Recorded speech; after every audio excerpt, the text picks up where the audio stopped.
Aí eu quero dizer para você, nós aprendemos na Bíblia que maldição sem causa não se cumpre. Então, nós não temos que também ter o foco nas maldições. As maldições são apenas efeitos secundários. As maldições são sintomas de que há uma causa. Você tem febre, nariz escorrendo, tosse, isso é sintoma de gripe.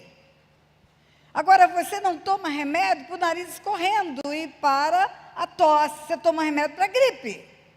Você elimina o vírus da gripe. O que eu estou dizendo para você? Maldição sem causa não se cumpre. Então, se aparece uma maldição, uma das coisas que na Bíblia está elencado como maldição, ação do mal, é porque tem uma causa.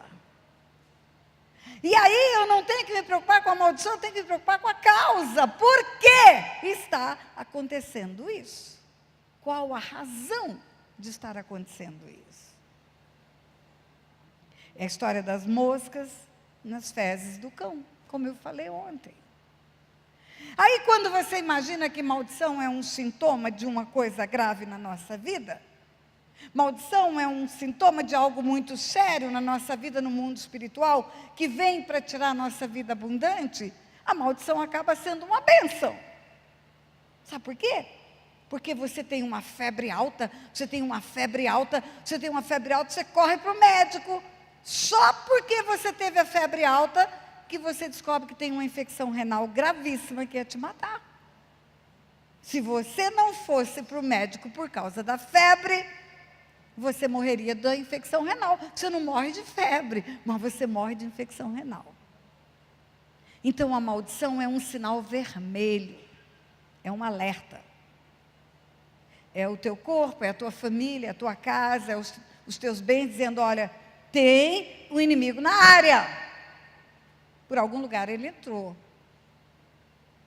Mas pastor, Jesus não morreu na cruz do Calvário? E não levou as maldições? Graças a Deus levou.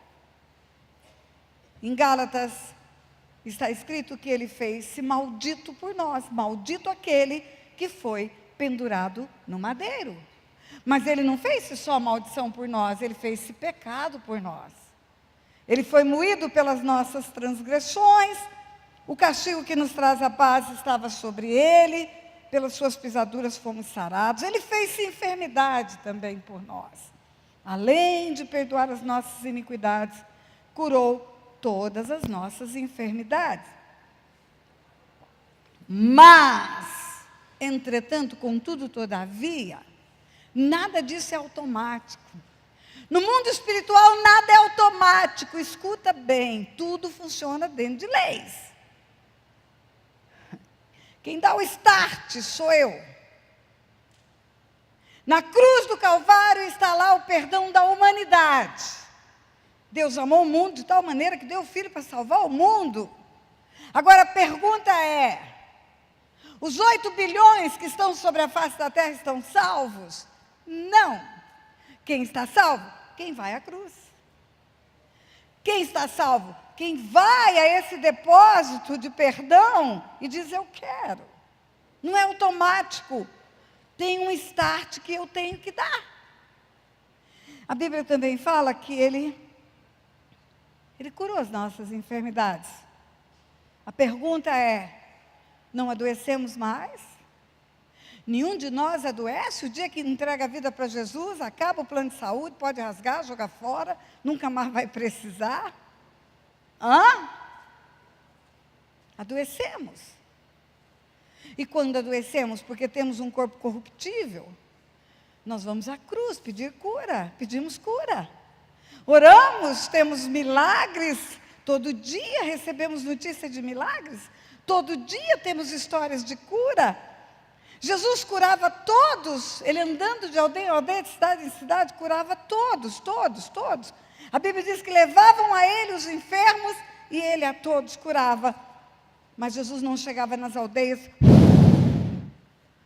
soprando cura, precisava vir a ele. E ainda assim, ele perguntava o que a pessoa queria. O que queres que eu te faça? Às vezes era tão óbvio, que a pergunta parecia sem nexo. Jesus, filho de Davi, tem compaixão de mim. Jesus, filho de Davi, tem compaixão de mim. Era um cego pedindo compaixão. Compaixão para quê? Uma selfie? Um autógrafo? Não, cura. Tem compaixão de mim, eu sou cego, preciso ver. Mesmo assim, Jesus pergunta para ele, para ouvir dele, que ele quer ver, o que você quer? Eu quero ver. Sabe o que significa esse ponto de resposta? Significa o start da pessoa. A cruz está lá, disponível, maravilhosa, igual um depósito bancário. Você tem uma conta fabulosa no banco. Cantamos tudo que Jesus conquistou na cruz, é direito nosso, é nossa herança. Cantamos isso anos a fio. Agora a pergunta é, o banco, o dia que você está sem dinheiro em casa, que você passou um aperto, acabou os trocados que você tinha, você precisa de mais dinheiro, o gerente do banco vai lá na sua casa e fala, cara, eu soube que você está precisando de dinheiro e eu vim trazer aqui umas notas para você. Não, você vai para o banco, entra na fila, vai para o caixa eletrônico. É assim. A cruz é um depósito disponível para nós. Tudo está lá. Quando Jesus fala está consumado, tudo está pronto, tudo está perfeito e acabado. Mas você sabe que nós temos que ir lá. E não é só com nossos pecados, não é só com as nossas doenças, mas com as nossas heranças também. Todas elas precisam ir para a cruz, como os nossos pecados, como as nossas doenças. Pastora, mas a maldição não acabou na terra com a vinda de Jesus? Não. Eu quero ler para você alguns textos bíblicos. Confie em mim, eu estou lendo a verdade. Não vou mentir para você. O povo que trabalha na mídia bota lá no telão para você, mas eu quero que você me escute, por favor. Sabe por quê? Porque a fé não vem pelo procurar. A fé não vem pelo ler. A fé vem pelo ouvir. Ouça a palavra de Deus. Livro de Gênesis, capítulo 4, ou até antes do capítulo 4, do capítulo 3, 2, Deus amaldiçoa. Ele amaldiçoa a terra. Ele amaldiçoa a serpente. Ele amaldiçoa a mulher. Aqui em 4 de Gênesis, o primeiro homicídio, disse Caim a Abel, seu irmão, vamos ao campo? 4:8 de Gênesis. Vamos ao campo, estando eles no campo, sucedeu que se levantou Caim contra Abel, seu irmão, e o matou. Disse o Senhor a Caim, onde está Abel, teu irmão? Ele não respondeu, não sei. Acaso sou eu o tutor de meu irmão? E disse Deus, que fizeste? A voz do sangue de teu irmão clama da terra a mim. És agora, pois, maldito por sobre a terra, cuja boca se abriu para receber de tuas mãos o sangue do teu irmão. Deus está amaldiçoando Caim. És agora, pois, maldito por sobre a terra, cuja boca se abriu para receber de tuas mãos o sangue do teu irmão. Primeiro livro da Bíblia, Gênesis, Deus está amaldiçoando. Ele está amaldiçoando. Quando termina o Velho Testamento, você vai chegar em Malaquias, você vai ver que o último texto do Velho Testamento diz assim, Malaquias capítulo 4, versículo 4 em diante. Lembrai-vos da lei de Moisés, meu servo, a qual lhe prescrevi em Horebe, para todo Israel, a saber, estatutos e juízos.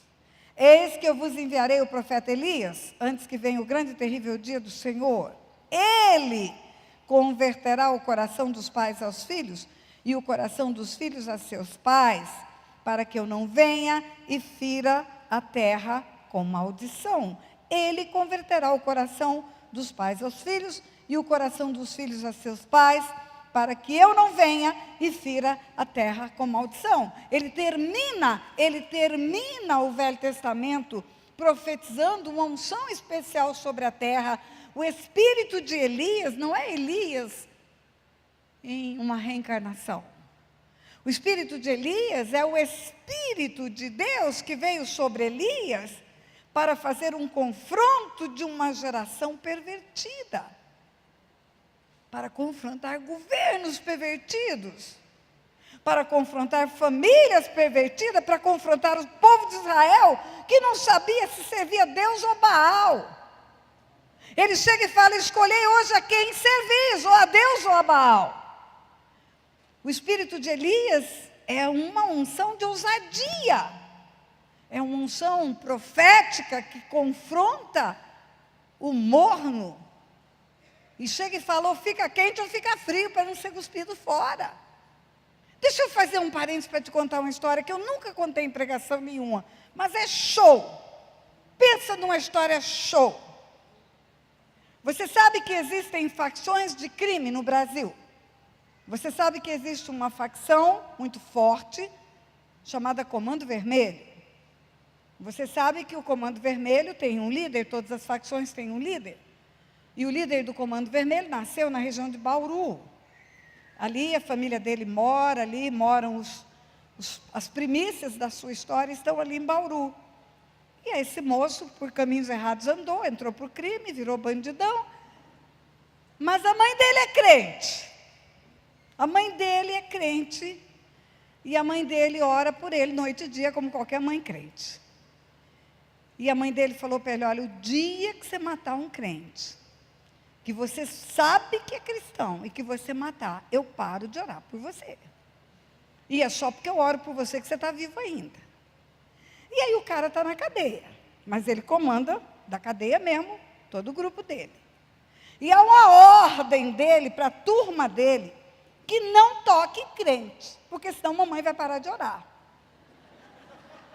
Só tem um jeito de você deixar a facção do crime dele, é você se converter, porque ninguém sai de uma facção para ficar por aí pelo mundo, porque sabe muito, conhece os meandros do crime. Então, entra, mas não sai, só sai se for crente, se converter.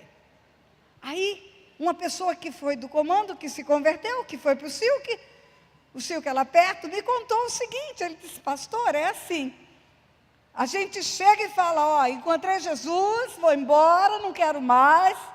Aí ele fala assim para a gente, o nosso líder, porque tem os colíderes, fala assim: olha, tudo bem, mas nós vamos fazer um teste de 2 anos, para ver se você se converteu mesmo. Durante 2 anos nós vamos seguir você, para ver se você está aí na igreja, se você está entregando o dízimo. Se você está orando, se a sua vida mudou. Porque se você estiver morno, você vai amanhecer com a boca cheia de formiga. Você tem que ser quente como crente. E ele falou: de vez em quando a gente recebia uma visita inusitada lá. Nós viemos aqui para ver qual é a parte da Bíblia que você está estudando agora.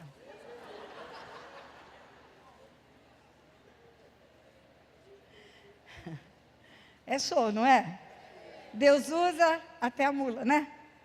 Enfim, não existe meio termo no mundo espiritual. Não existe meio crente. Não existe.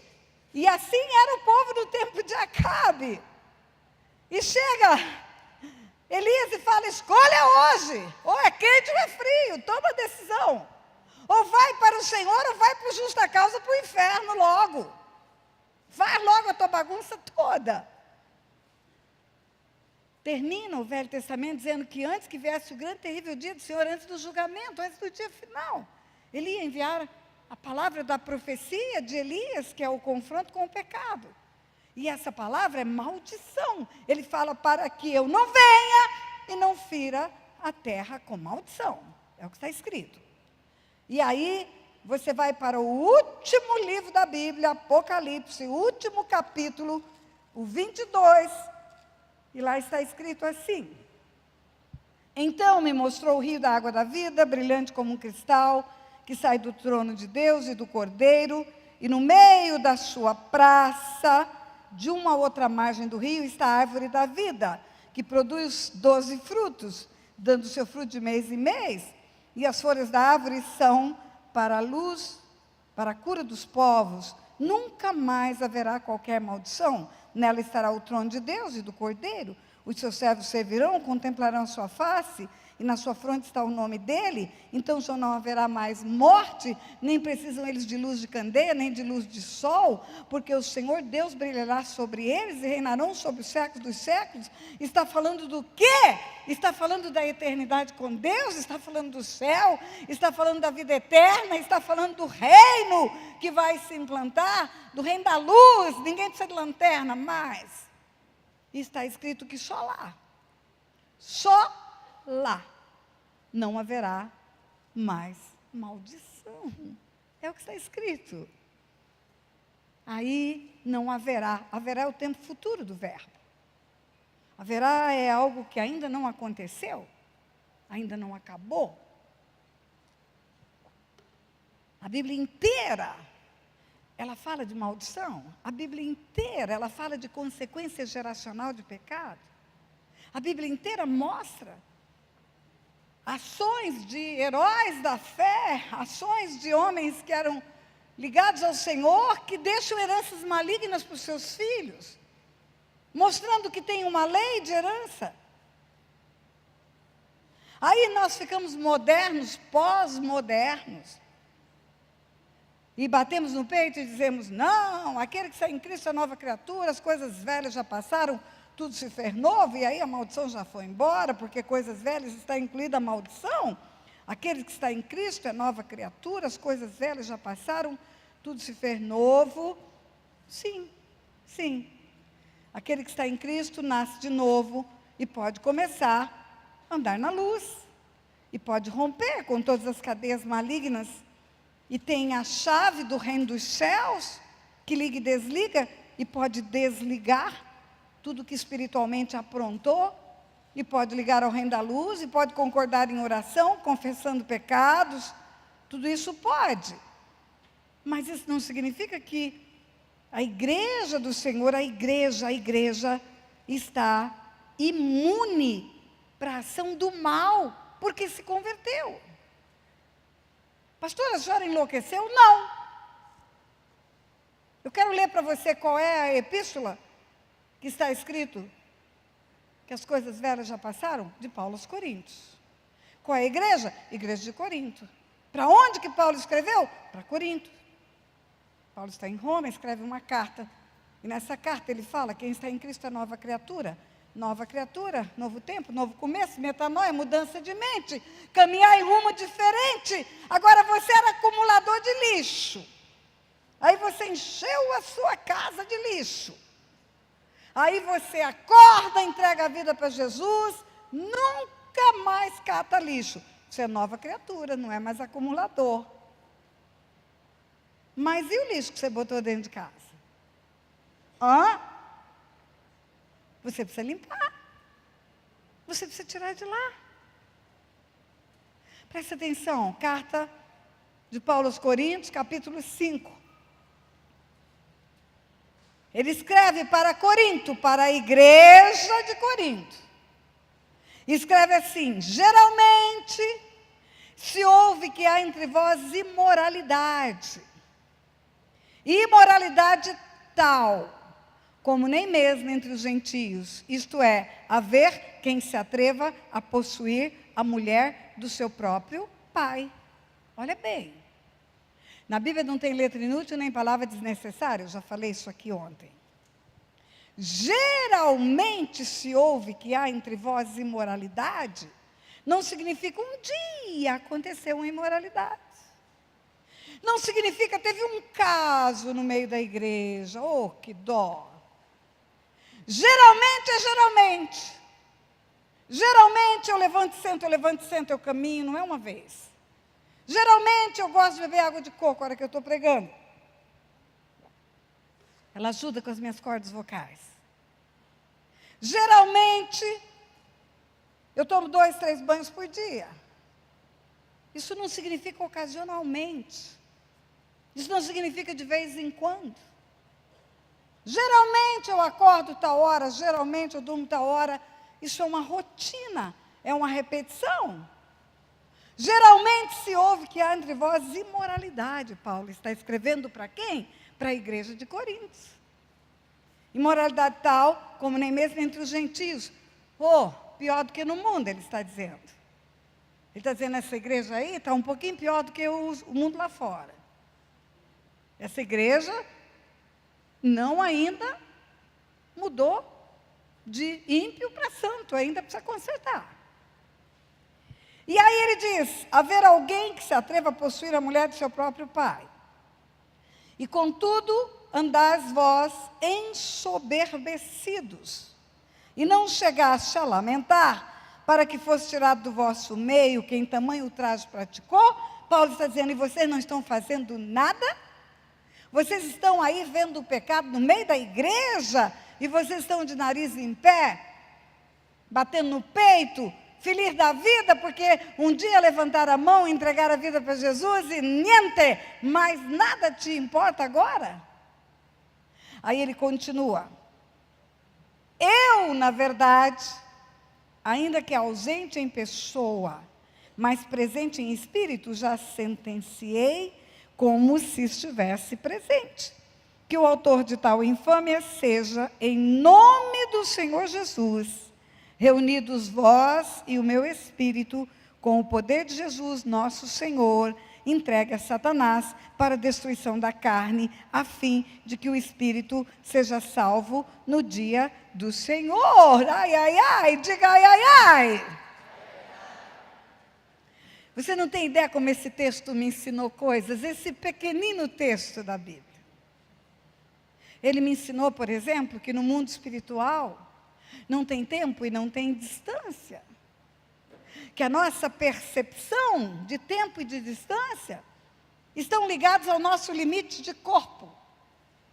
O meu corpo me limita a ver o tempo e a entender o tempo. E eu nunca tenho uma percepção real do tempo, porque o meu corpo é limitado. Por exemplo, o que é o presente para você? É o dia de hoje? Não. Presente é esse exato segundo que você faz plique. Porque 10 minutos atrás, quando eu cheguei aqui e bebi água, já é passado. Não é presente mais. E o tempo presente para você é o minuto que você vive. E o local presente para você, o espaço presente, é só onde os seus sentidos alcançam. Você não sabe o que está acontecendo na sua casa, no seu carro. Você só sabe o que está vendo aqui agora. Deus não é assim, o mundo espiritual não é assim. Paulo está em Roma, escreve uma carta para Corinto. Qual é a distância? Não é tão perto. Qual era o meio de transporte para levar uma carta? Era um carro? Não, cavalo. Quanto tempo uma carta demorava no lombo de um cavalo para chegar de Roma a Corinto? Não sei, 3 dias talvez. Paulo escreve uma carta em Roma, num espaço distante, quilômetros. Nessa carta está escrito assim: eu sentencio e vocês vão concordar comigo no mundo espiritual. Em nome de Jesus, nós vamos concordar para que aconteça alguma coisa no mundo espiritual. Olha bem, olha o teor da carta. Paulo diz assim: eu, na verdade, ainda que ausente em pessoa, mas presente em espírito, já sentenciei como se estivesse presente. Que o autor de tal infâmia seja, em nome do Senhor Jesus, reunidos vós e o meu espírito, com o poder de nosso Senhor Jesus, entregue a Satanás para a destruição da carne, a fim de que o espírito seja salvo no dia do Senhor. Vamos inverter, vamos botar o versículo 4 no final. Eu, na verdade, ainda que ausente em pessoa, mas presente em espírito, já sentenciei como se estivesse presente, que o autor de tal infâmia seja entregue a Satanás para a destruição da carne, a fim de que o espírito seja salvo no dia do Senhor, em nome do Senhor Jesus, reunidos vós e o meu espírito com o poder de Jesus. Paulo escreve uma carta dizendo: vocês concordam comigo que nós vamos entregar esse cara para o diabo? Para que ele seja salvo, a gente entrega a carne dele para o diabo. É o que está escrito. Para que ele seja salvo no dia do Senhor, Nós vamos entregar o corpo dele. Que Satanás seja entregue a Satanás para a destruição da carne, do corpo. Vamos entregar o corpo desse cara para o diabo. Ele vai parar de fornicar com a mulher do pai dele. O que nós vamos falar para o diabo fazer? Não sei, o diabo é especialista em matar, roubar e destruir. A gente ora e entrega ele para o diabo na carne, só na carne. O diabo pode fazer um acidente. O cara ficar tetraplégico. Quero ver tetraplégico dormir com a mulher do pai. O diabo pode fazer um acidente, ele perder os braços e as pernas. O diabo pode deixar ele broxa. Nunca mais funciona. Quando Paulo escreve essa carta, ele está em Roma. Então, no mundo espiritual, se eu concordar com a carta que saiu de Roma há 3 dias, na hora que eu concordar, eu estou fazendo aquela concordância que leva do céu para a terra? Estou. Quando 2 concordam na terra, a concordância é no céu, mesmo se for através de carta, está aqui o exemplo. Deus me ensinou algo que no mundo espiritual não tem tempo e nem distância. No dia que você lê essa carta, Paulo não sabia dia e hora que seria lida. Paulo não sabia que dia que a igreja ia abrir para ler aquela carta. Ele escreveu, selou, botou no envelope, mandou. Mas ele sabia que o dia que a igreja lesse e falasse concordamos, sim, amém, estaria estabelecido. Ligaria na terra e seria ligado no céu. Também o texto me ensinou que na igreja de Corinto, para onde Paulo escreveu que coisas velhas já passaram e tudo se fez novo, Satanás estava fazendo a festa no meio daquele povo. Que uma coisa era uma coisa e outra coisa era outra coisa. Que entregaram a vida para Jesus, mas estavam ali cheios de pecado, fazendo aquilo que estava envergonhando o Evangelho. E aí, eu comecei a entender que nós somos igreja, convertemos, entregamos a vida para Jesus, mas nós precisamos passar por um processo na cruz. Há um depósito, há uma provisão que nós temos agora o direito de ir a ela. Quando você lê Isaías 61, que é a profecia do ministério de Jesus, você vai ver que tem tudo lá. O Espírito do Senhor está sobre mim, me ungiu para isso, para salvar, para curar, para libertar cativos, libertar oprimidos, para edificar cidades antigamente assoladas, arruinadas, destruídas de geração em geração. Mas não é automático. Não é automático. Pastora, mas a cruz não é perfeita e acabada? É.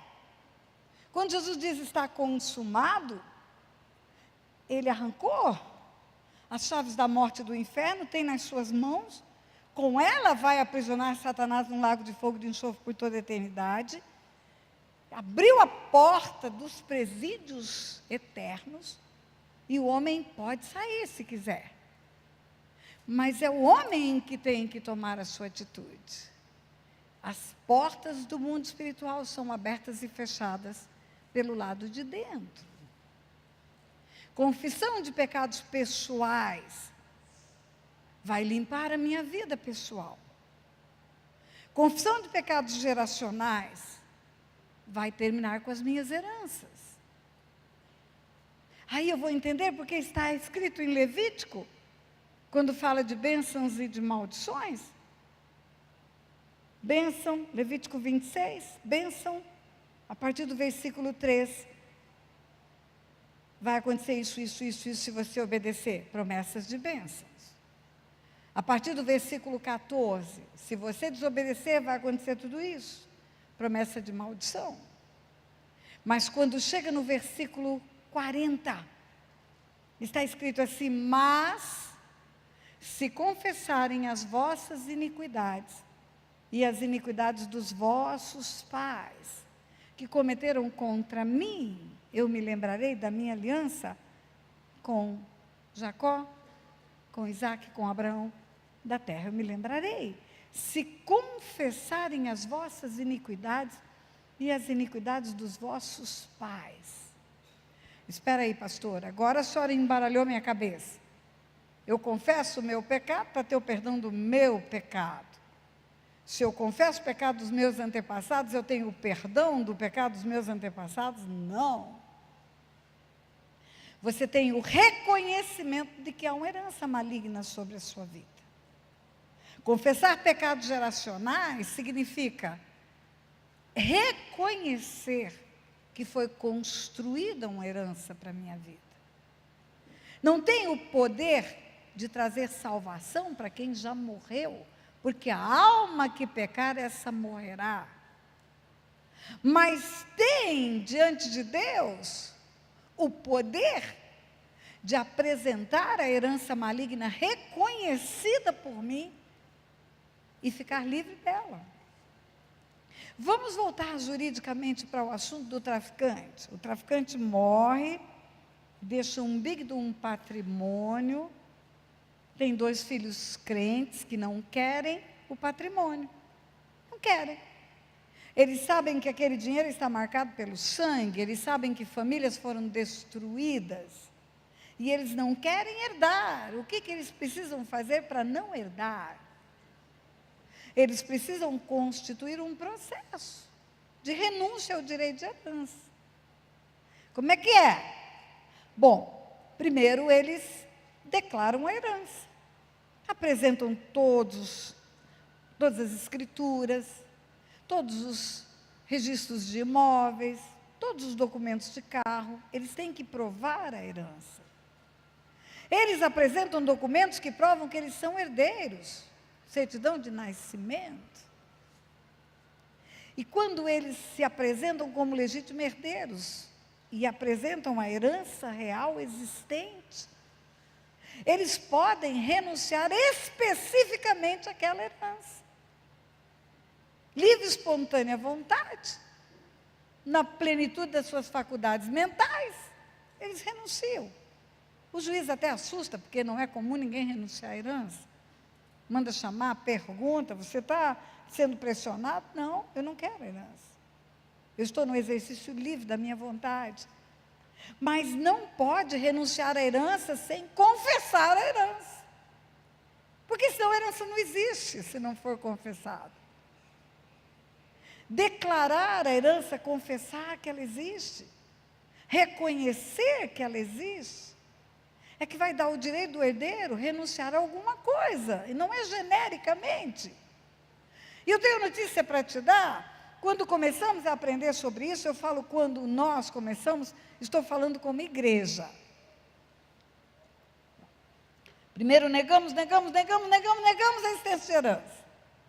Mas quando nós começamos a entender que existe, nós começamos a brincar de quebrar herança. Eu quebro a herança disso, eu quebro a herança daquilo, e eu quebro, e você não quebra nada. É a herança que te quebra.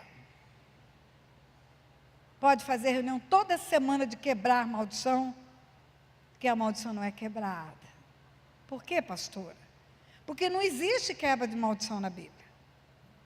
Existe confissão de pecados geracionais. Confissão de pecados geracionais. Eu acabei de citar para você Levítico 26. Lá está com todas as letras. Está escrito assim, depois que dá o elenco de maldições.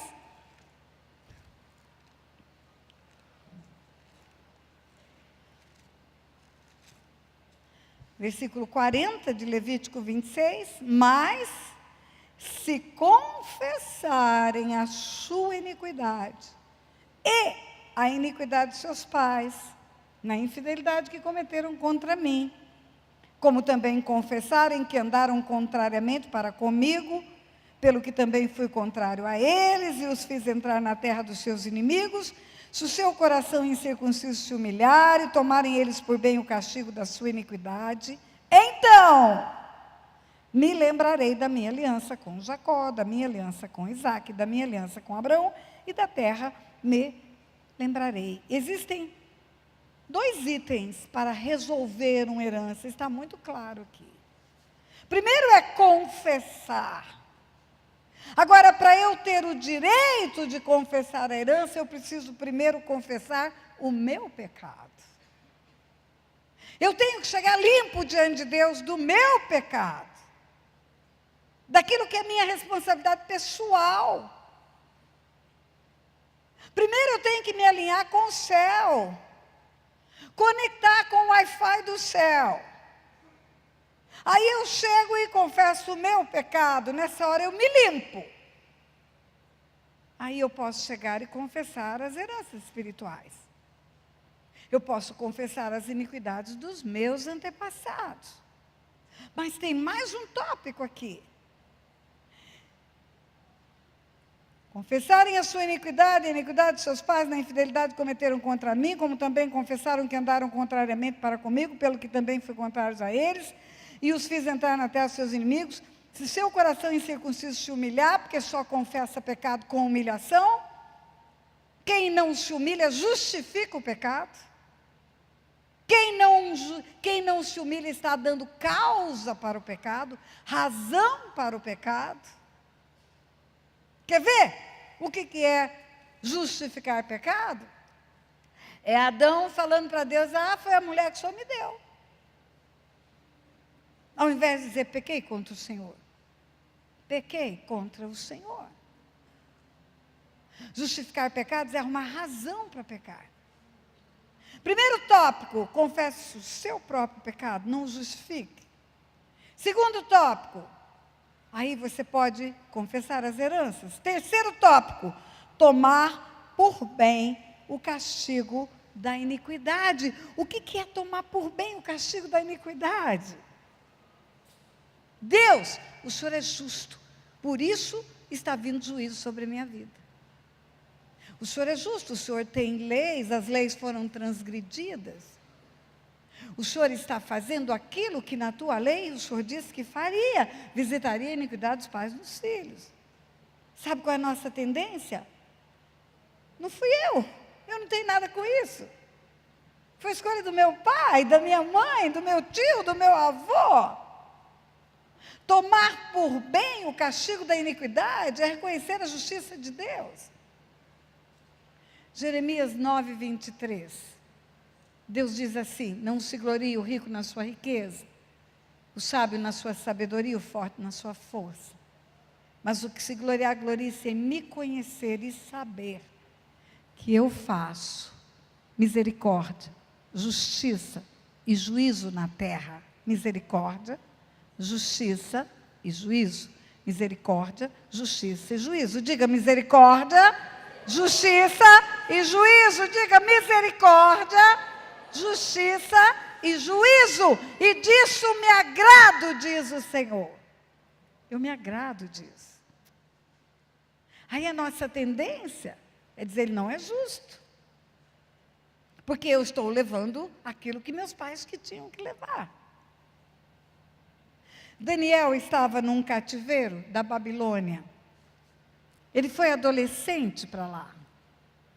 Dizem os historiadores da cronologia bíblica que ele não tinha mais do que 14 anos. Aqueles meninos que foram levados para a Babilônia eram adolescentes. E Daniel viveu no meio da podridão sendo santo. Daniel escolheu ser santo, ser separado. Daniel não se misturou com a mesa do rei, não é apenas por causa do conteúdo da comida. Quando fala que Daniel não comeu das finas iguarias do rei, você sabe o que havia junto com as finas iguarias do rei? Havia os bacanais. Os jantares reais da Babilônia terminavam em sexo e vinho. Prostituição cultual. O sexo era cultuar a deusa Afrodite. Daniel escolheu ser santo. Daniel não quis ir ver as dançarinas do ventre. Daniel não quis ir ser seduzido pelas prostitutas cultuais. E Daniel ficou 70 anos. Sabe o que é 70 anos? 70 anos. Daniel era santo? Era. E 70 anos ele ficou no cativeiro? Ficou. E por causa de quê? Porque ele tinha uma herança espiritual maligna. por causa do pecado dos seus pais. A Bíblia fala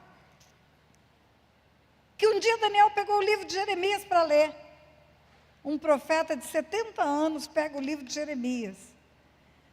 Ele pega o livro de Jeremias para ler e a Bíblia fala que ele entendeu pelo livro do profeta Jeremias que o cativeiro haveria de durar 70 anos. Daniel capítulo 9. No primeiro ano de Dario, filho de Assuero, da linhagem dos Medos.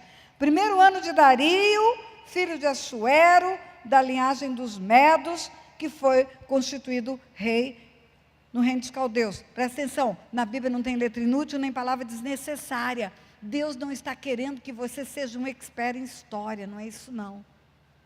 Se Deus começa essa história dizendo assim, no primeiro ano de Dario, filho de Assuero, da linhagem dos Medos, sabe o que está dizendo? Daniel está no cativeiro desde Nabucodonosor, depois Assuero, depois Dario. Está dizendo assim, pobre do Daniel, está preso já em 3 governos. O menino não é santo? É. E cadê a vida abundante? Ele está num cativeiro de 3 governos já. No primeiro ano de Dario, filho de Assuero, da linhagem dos Medos, o qual foi constituído rei sobre o reino dos caldeus, no primeiro ano de seu reinado, eu, Daniel, entendi pelos livros, que o número de anos de que falara o Senhor ao profeta Jeremias, que haviam de durar as assolações de Jerusalém, era de 70 anos. Eu entendi, depois de 70 anos preso, eu li o livro de Jeremias e entendi que era para ficar só 70 anos. E aí voltei o rosto ao Senhor para o buscar com orações e súplicas, jejum, pano de saco e cinza, orei ao Senhor meu Deus, confessei. E disse, Senhor Deus grande e temível, que guardas a aliança e a misericórdia para com os que te amam e guardam os teus mandamentos. Temos pecado, cometido iniquidade, procedemos perversamente, fomos rebeldes, apartamos os seus mandamentos e juízos. E ele vem, confessa. Versículo 11. Sim, todo Israel transgrediu a tua lei, desviando-se para não obedecer a tua voz. Por isso as maldições e as imprecações que estão escritas na lei de Moisés, servo de Deus, se derramam sobre nós, porque temos pecado contra ti. E ele continua até chegar no 16, onde ele diz, Senhor, segundo todas as tuas justiças, aparta-se a tua ira e o teu furor da tua cidade de Jerusalém, do teu santo monte, porquanto por causa dos nossos pecados e por causa das iniquidades dos nossos pais, se tornaram Jerusalém em opróbrio e o teu povo em opróbrio para todos os que estão ao redor de nós. Daniel fala no versículo 4, por isso, porque nós erramos, o Senhor cuidou em trazer sobre nós o mal, e o fez vir sobre nós, pois justo é o Senhor Deus em todas as suas obras.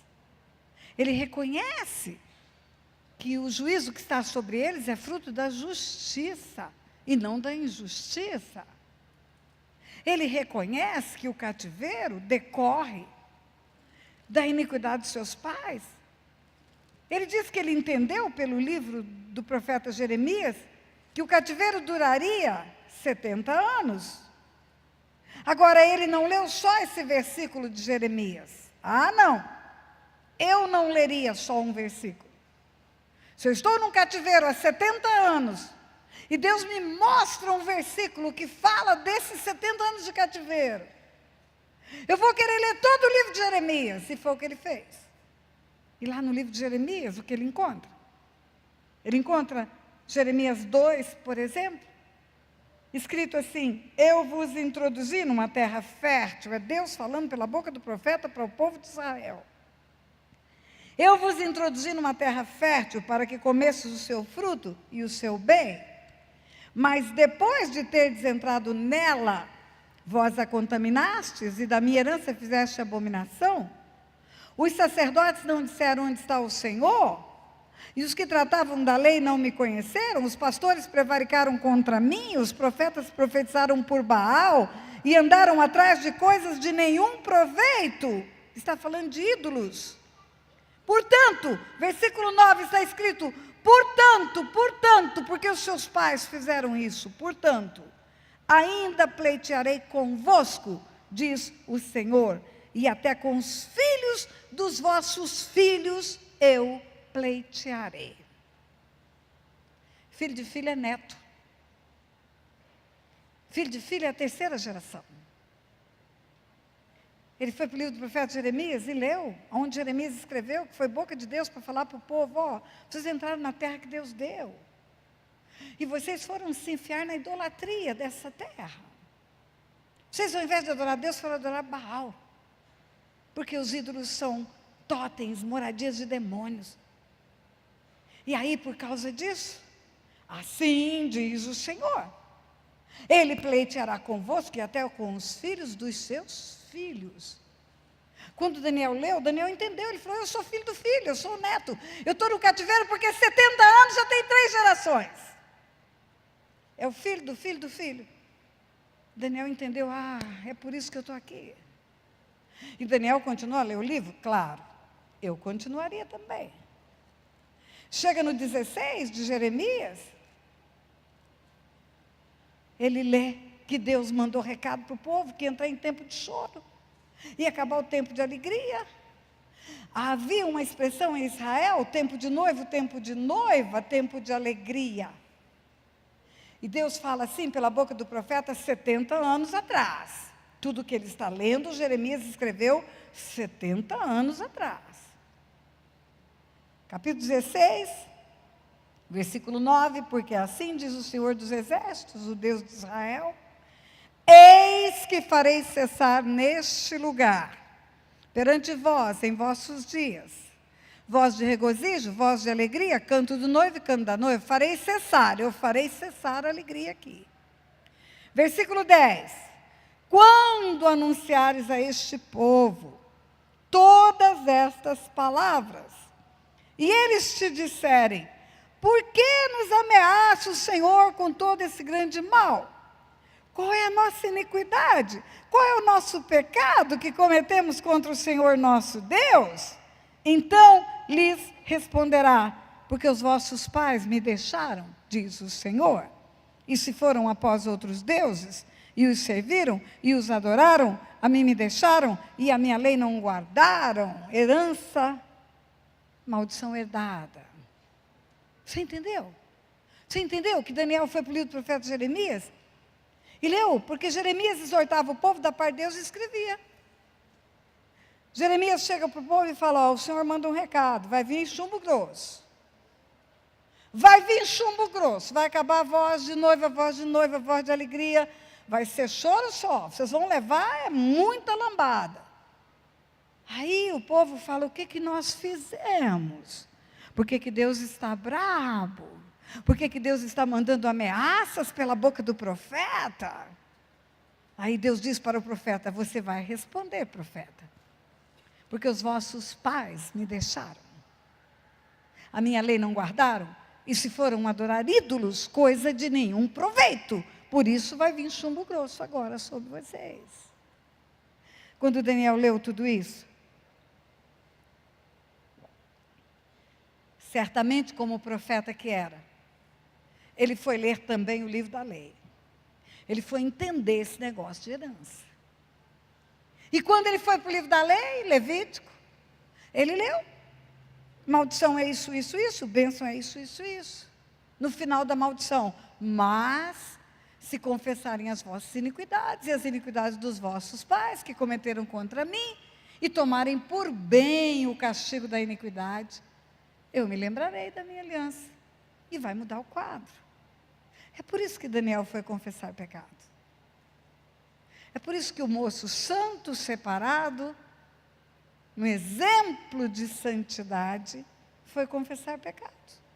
Ele entendeu que ele estava preso no cativeiro da Babilônia, porque era juiz de Deus, por causa do que os pais tinham feito. Uma coisa é outra coisa, outra coisa é outra coisa. os cativeiros espirituais que vivemos pelas heranças espirituais não tiram a vida eterna. Eles tiram a vida abundante. Daniel era santo separado, tinha um link com o céu, mas estava num cativeiro. Tinha que viver no estreito. Qualquer coisa, ele tinha que se submeter às leis daquele país. Deus moveu os céus, colocou ele num lugar de honra, mas ele andou oprimido pelo governo da Babilônia. Ele viveu no território do inimigo. 70 anos, igreja. 70 anos. 3 gerações. Aí você lê a confissão de Daniel, você vai ver que Daniel confessa o pecado, e quando você lê Daniel, você vai ver algo tremendo. Nós vamos falar isso aqui na volta, porque nós vamos dar um intervalo na hora certinha. Você vai ver que quando você confessa pecados geracionais, existe um rebuliço no mundo espiritual. Sabe por quê? Porque demônios familiares que estão há gerações destruindo famílias são desalojados. Perdem o espaço. Demônios que estão fazendo anos e anos e anos de enfermidades em gerações. Demônios que estão destruindo recursos financeiros de anos e anos e anos. São abatidos. Eles perdem a batalha.